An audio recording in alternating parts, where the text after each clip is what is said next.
Yes, welcome back. हम दोबारा से शुरू करते हैं जहां हमने छोड़ा था। I hope I am audible. हाँ, जैनिज्म में हमने बात की महावीर जैन की। महावीर जो जैन थे वो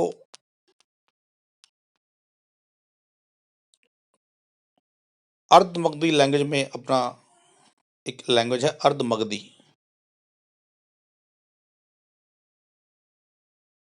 अर्धमगधी लैंग्वेज में वो प्रीच किया करते थे, वो अपना प्रचार किया करते थे।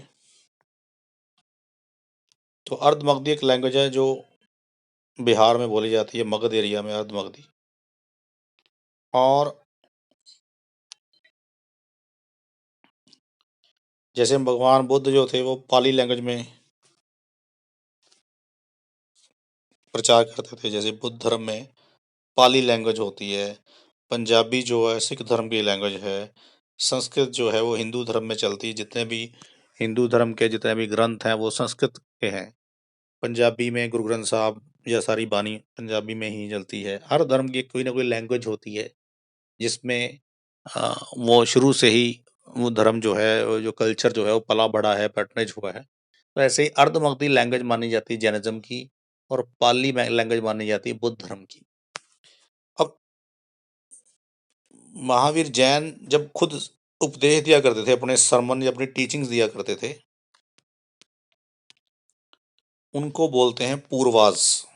पूर्वाज टोटल 14 पूर्वाज हैं। पूर्वा मतलब उनकी 14 तरह की ओरल टीचिंग्स हैं, लेकिन तब वो ओरल थी, रिकॉर्ड नहीं की गई थी। यानी 14 ग्रंथ हैं, लेकिन वो ग्रंथ ओरल बोले जाते हैं, रिकॉर्डेड नहीं थे तब, क्योंकि तब महावीरा खुद थे और वो बोल के लाइव अपने लोगों को गाइड किया करते थे। फाइन। महावीर जैन के नीचे 11 लोगों की एक टीम थी जिसको बोलते हैं गंधारास। तो 11 गंधारास थे जो इनके क्लोज डिसाइपल थे। इनके साथ ही इनके साथ ही रहे हमेशा। हालांकि ज़्यादातर गंधारास महावीर जैन से पहले ही इनकी डेथ हो गई, सिर्फ एक को छोड़ के, बाकी सारे पहले ही चले गए थे। और इन 11 जो गंधारास थे,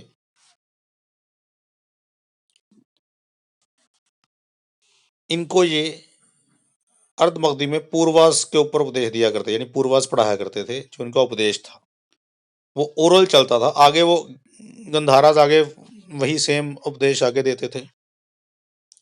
और अल्टीमेटली महावीर जैन के बाद ये ओरल ही चलते आए। अब आगे जाके इनके गंधारा हुए हैं भद्रबाहु, चीफ पॉन्टिफ। चीफ जो बने महावीरा के 4-5 जनरेशन बाद, जो चीफ बने भद्रबाहु थे। भद्रबाहु मैंने बताया था, इन्होंने चंद्रगुप्त मौर्य को इनिशिएट करवाया था जैन धर्म में, यानी कन्वर्ट करवाया था। यही उनको कन्विंस कर पाए थे। और चंद्रगुप्त मौर्य के साथ ही भद्रबाहु साउथ इंडिया चले गए। श्रवण बेलागोला मैंने उस दिन भी बताया था, आपको याद होगा। और यहाँ पे इन्होंने समाधि में ही डेथ हुई। अब भद्रबाहु वापस आए। चंद्र मौर्य की तो डेथ हो गई वहां पे समाधि में, लेकिन वो वापस आए भद्रबाहु मगध, पाटलिपुत्र वापस आए मगध में। ये 2-4 साल नीचे रहे हैं, उसके बाद वापस आए। लेकिन इनकी एब्सेंस पे इनके एक शिष्य हुआ करते थे, स्थूलभद्रा। स्थूलभद्रा स्थूलभद्रा ने एक जैन धर्म की फर्स्ट काउंसिल बुलाई थी। उसको बोलते हैं first Jan council. First Jan council. Jain धर्म में 2 काउंसिल्स हुई हैं, तो मैं फर्स्ट जैन काउंसिल जो बुलाई वो वैशाली में हुई, बिहार में। ये स्थूलभद्रा ने बुलाई भद्रबाहु के एब्सेंस में। और इन्होंने 14, ये खुद भी अध्यक्ष थे इसी काउंसिल के। इन्होंने इस काउंसिल में हुआ क्या, जो 14 पूर्वाज थे, ध्यान से सुनिएगा, 14 पूर्वाज थे, उनको कोडिफाई कर लिया, लिख लिया, और 12 किताबें बना दी उसकी। उसको बोलते 12 अंगास, जैसे हमने लॉर्ड कृष्णा ने उपदेश दिया अर्जुन को, हमने उसको गीता की फॉर्म में कोडिफाई कर लिया, लिख लिया। फाइन। गुरुओं की वाणी को हमने गुरु ग्रंथ साहब में एक एक गुरु आगे करते कंपाइल हमने लिख लिया। गुरु अंगद देव जी ने गुरु नानक देव जी की वाणी लिखी, आगे 5वें गुरु ने आदि ग्रंथ की स्थापना की, फिर 10वें गुरु से आते आते 10वें ग्रंथ तक आते आते हमने पूरा अल्टीमेटली गुरु ग्रंथ साहब जो था आगे ऐड होता गया और वाणी चलती गई। इसी तरह स्थूलभद्रा ने जो महावीर जैन की जो 14 पूर्वास की जो टीचिंग थी, श्रमंत उपदेश थे, शिक्षा थी, जो प्रचार था उनका, वो ओरल था, वर्बल था, उसको लिख लिया गया जो कि अर्धमगधी भाषा में था और 12 अंगों में कन्वर्ट कर लिया। ये पहली जैन काउंसिल जो वैशाली में होती है वहां पे ये निर्णय लिया गया। लेकिन जब भद्रबाहु ऊपर आए साउथ इंडिया से, श्रम बेलागोला से ऊपर आए मगध में, वो इससे काफी नाराज हुए कि आपने मेरी एब्सेंस में ऐसे कैसे कर लिया, अभी मैंने गद्दी तो छोड़ी नहीं है, मैं तो वही हूं। तो उन्होंने स्थूलभद्रा को इसके लिए जिम्मेदार ठहराया और इससे जैन धर्म में पहली बार जैनिज्म दो हिस्सों में बटा, एक दिगंबरम जैन्स और एक श्वेतांबरम जैन्स। स्थूलभद्रा के जो फॉलोअर थे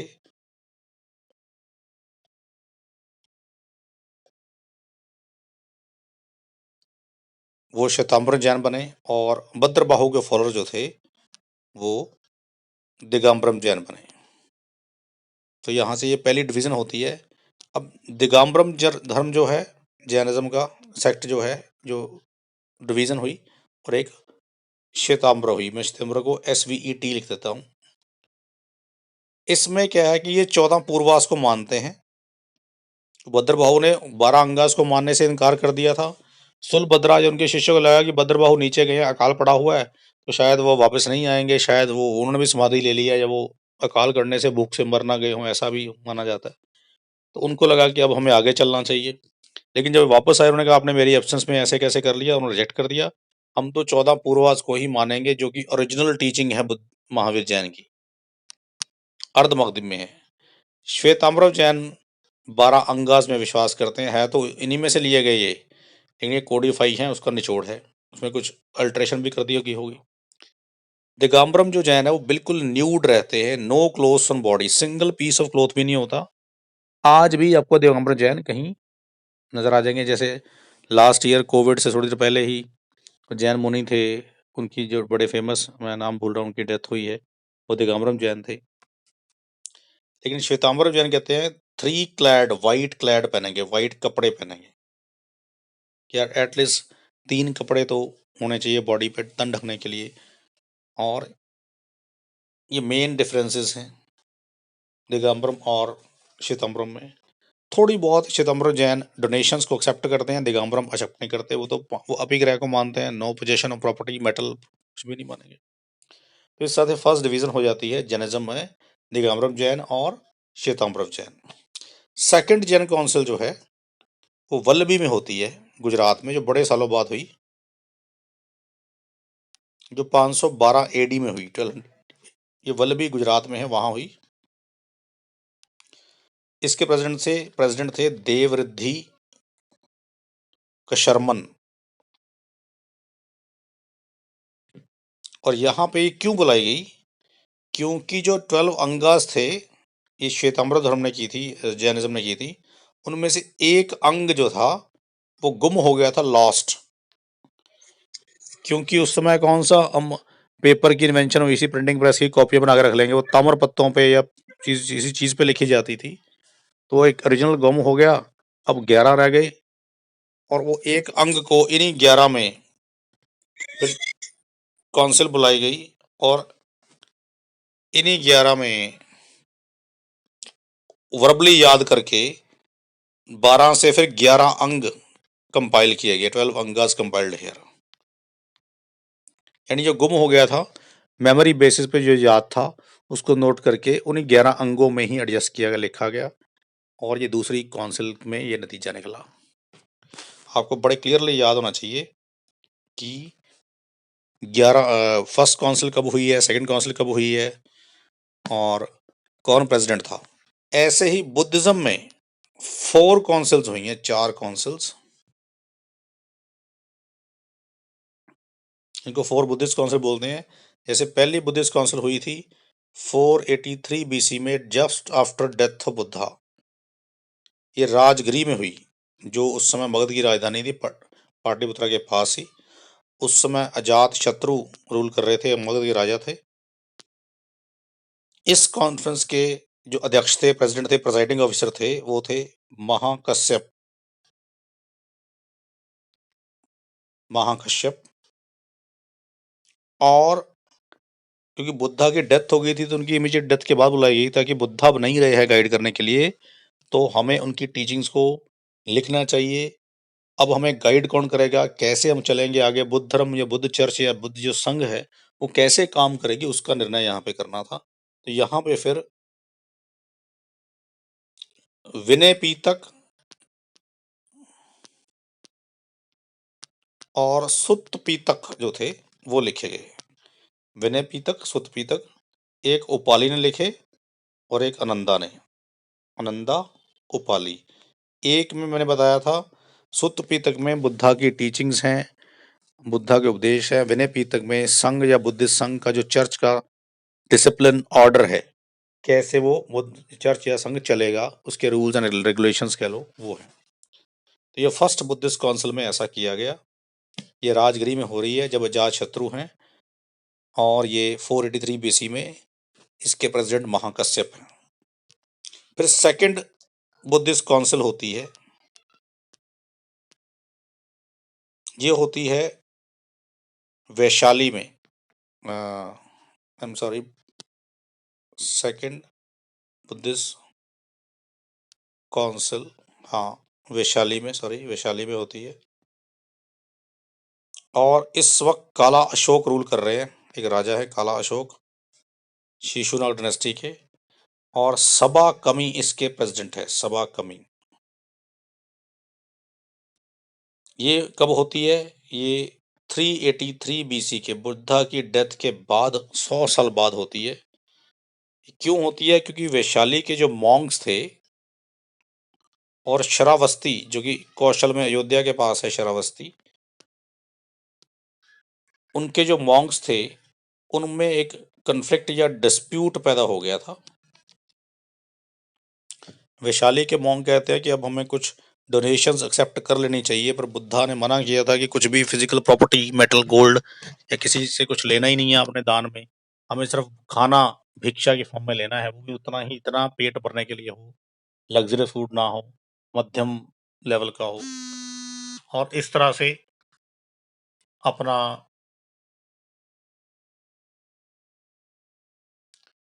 वैशाली के मॉन्क जो थे वो इस पे अड़ गए थे कि हमें अब समय चेंज हो गया, हमें कुछ एक्सेप्ट करना चाहिए, नहीं तो धर्म आगे कैसे चलेगा, हम इसको प्रचार में कैसे लेके आ पाएंगे। श्रावस्ती के जो मॉन्क्स हैं वो कहते हैं कि नहीं, हमें बुद्धा की टीचिंग को वैसे का वैसे ही रखना है और हमें उसमें चेंज नहीं करना चाहिए। इनमें डिस्प्यूट पैदा हो गया, इसको सॉल्व करने के लिए जब डिस्प्यूट बढ़ गया तो सेकंड बुद्धिस्ट काउंसिल बुलाई गई। ये 383 बीसी में बुलाई गई थी। यहाँ पे फिर अल्टीमेटली बुद्ध धर्म पहली बार 2 ब्रांचों में टूट गया। थेरावली एक, एक स्था वीरा वदिन्स, थेरावली और स्थावीरा वदिन्स, 2 बुद्धिज्म स्था थेरावली और स्थावीरा वदन के बीच में ये डिवाइड हो गया। पहली बार बुद्ध धर्म में डिवीजन हुई थी। फिर थर्ड बुद्धिस्ट काउंसिल होती है, थर्ड, ये पाटलिपुत्रा में होती है। और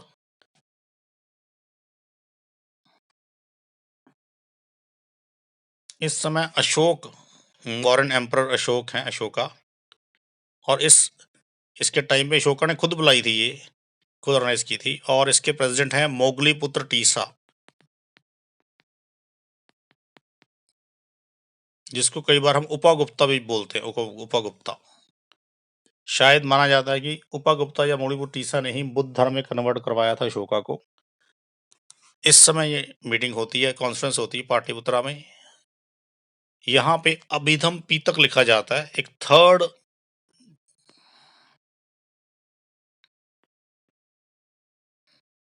जो है पीतक लिखा जाता है, जिसमें बुद्धा के कुछ पिछले जन्मों की कहानियां या कुछ मोरल स्टोरीज इसमें लिखी गई हैं, जो मौलिबुट्टीसा ने खुद लिखा था अभिधम पीतक को। इसको बोलते हैं अभिधम पीतक। अब 3 पीतक हो गए, विनय पीतक, सुत्त पीतक और अभिधम पीतक। इन तीनों को मिला के हम क्या बोलते हैं? त्रिपीतक्स। तो त्रिपीतक का स्थान वही है बुद्ध धर्म में जो गुरु ग्रंथ साहब या गीता या कुरान का स्थान है अपने धर्म में। ये उनके धार्मिक ग्रंथ माने जाते हैं, सेक्रेड लिटरेचर है। फाइन। पीतक का मतलब होता है बास्केट या टोकरी। इस तरह से ये 3 काउंसिल हो जाती है, और इसी काउंसिल में एक और डिसीजन लिया जाता है कि आज के बाद कोई डिवीजन नहीं होगी बुद्ध धर्म में। अगर किसी ने डिवीजन क्रिएट की तो उसको पनिश किया जाएगा, यानी उसको बायकॉट किया जाएगा। प्लस इसमें यह डिसाइड किया गया, अब बुद्ध धर्म का प्रचार जो है उसकी प्रीचिंग के लिए मगध के बाहर, आउट ऑफ मगध भी लोग भेजे जाएंगे, इवन आउट ऑफ इंडिया भेजे जाएंगे, यानी इसके बाहर लोग भेजे जाएंगे। उनको बोलते हैं हम एम्बेसडर्स भेजे जाएंगे प्रचार करने के लिए, जिसको कई बार हम मिशनरीज बोलते हैं। मिशनरीज और एम्बेसडर को भेजा गया।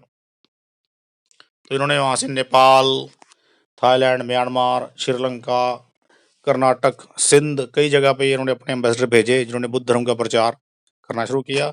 अशोका ने अपनी खुद की बेटी थी संघमित्रा, अशोका की अपनी बेटी, उसके साथ में अशोका का बेटा महेंद्रू, इन दोनों को इन्होंने श्रीलंका भेजा कि बुद्ध धर्म का प्रचार करने के लिए वहां के राजा के पास। ये दोनों गए अनुराधापुरम। अनुराधापुरम श्रीलंका का बहुत बड़ा शहर है, राजधानी तो नहीं था पर उस समय बहुत बड़ा शहर, आज भी बहुत बड़ा शहर है। जैसे आज इंडिया में मुंबई राजधानी तो नहीं है पर राजधानी की तरह ही है, वैसा ही एक कमर्शियल सेंटर है, वहां भेजा। संघमित्रा अपने साथ बोधि ट्री की ब्रांच लेके गई। बोधि ट्री किसको बोलते हैं? जो बोध गया में जिस ट्री के पीपल के पेड़ के नीचे बुद्धा को ज्ञान प्राप्ति हुई थी, ये संघमित्रा अपने साथ इसकी ब्रांच लेके गई और अनुराधापुरम में वो ब्रांच उन्होंने प्लांट की, प्लांटेड देयर। फाइन। आज भी वो ब्रांच वहां पे है और ट्री वहां पे है। बोधि ट्री को एक बाद में शशांक नाम का एक गॉड का, बंगाल का एक किंग आया था, जिसकी हर्षवर्धन किंग था हमारा, एक उससे एनमिटी थी, जो कि वो बौद्धि था, बुद्ध धर्म का था। इसने, शशांक ने उसको काट दिया था, कट कर दिया था बोधि ट्री को एक बार, आज से 1200 साल पुरानी मैं बात कर रहा हूँ।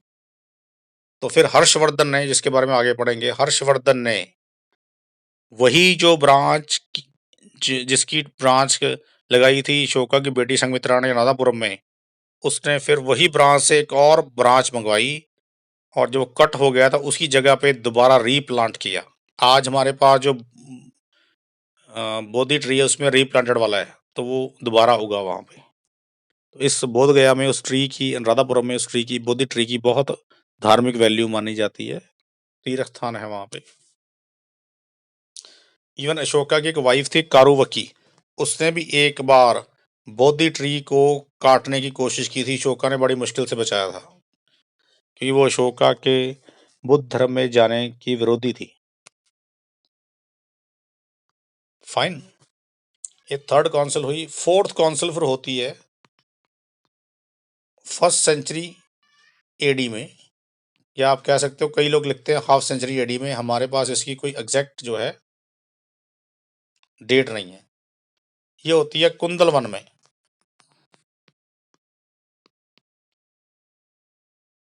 कुंदलवन है कश्मीर में, और इस समय कनिष्क जो है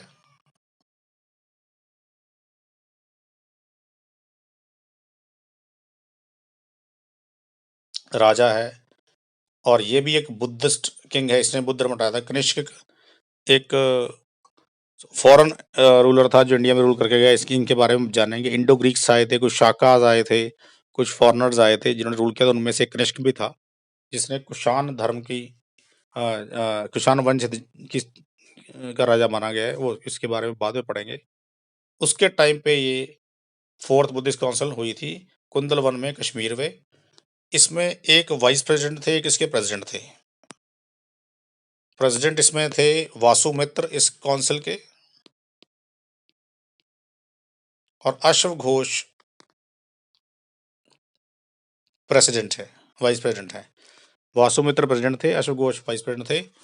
और यहाँ पे भी फिर दोबारा से बुद्ध धर्म दो हिस्सों बट गया, एक महायान और एक हीनयान।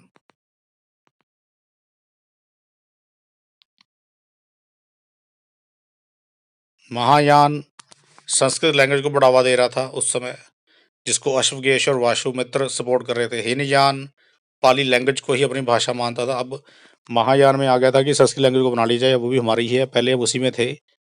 और महायान में अश्वघोष ने पहली संस्कृत बुक बुद्ध धर्म की लिखी, बुद्ध चरितम या बुद्ध चरिता, जो कि बायोग्राफी है बुद्ध धर्म भगवान बुद्ध की।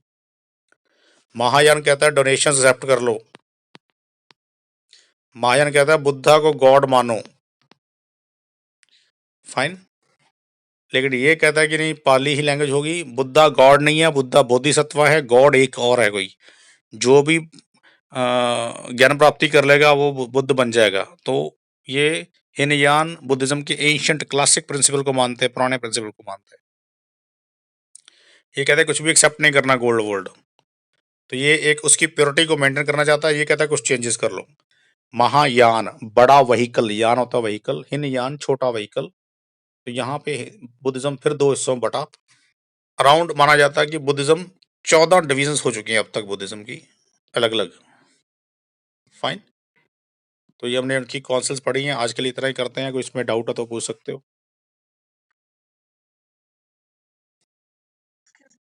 हाँ जी। थर्ड काउंसिल हुई है 250 BC, 250 BC में, जो अशोका ने करवाई। और इसके प्रेसिडेंट मोकली पुत्र टीसा है।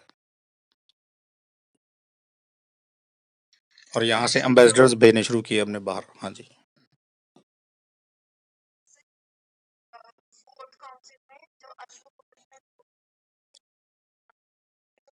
बुद्ध चरितम, बुद्ध चरिता। फोर्थ काउंसिल में भी उन्होंने विदेशों में अपने एम्बेसडर भेजे थे, थोड़ी दूर, जैसे जापान, चाइना, सीरिया, दूर दूर तक भेजे थे। तो कई कंट्रीज हैं जहाँ पे फोर्थ धर्म काउंसिल के बाद बुद्ध धर्म फैला है। कई कंट्रीज हैं थर्ड के बाद फैला। तो इंडिया के अंदर जो बुद्ध धर्म को प्रचार हुआ थर्ड काउंसिल के बाद अशोका के एफर्ट से, या नेपाल वगैरह में महायान, श्रीलंका में और थाईलैंड भूटान में, वो अशोका के कारणों से हुआ। लेकिन ये थोड़ा दूर फैला, जापान, चाइना या सीरिया की तरफ या कहीं कहीं और, तो वो चौथी बुद्धिस्ट काउंसिल के बाद, जब अश्वघोष और वासुमित्र ने मिशनरीज भेजे थे। ठीक है जी, डेट्स ऑल। बाकी करेंगे कल। कोई डाउट है तो पूछ सकते हैं। ओके।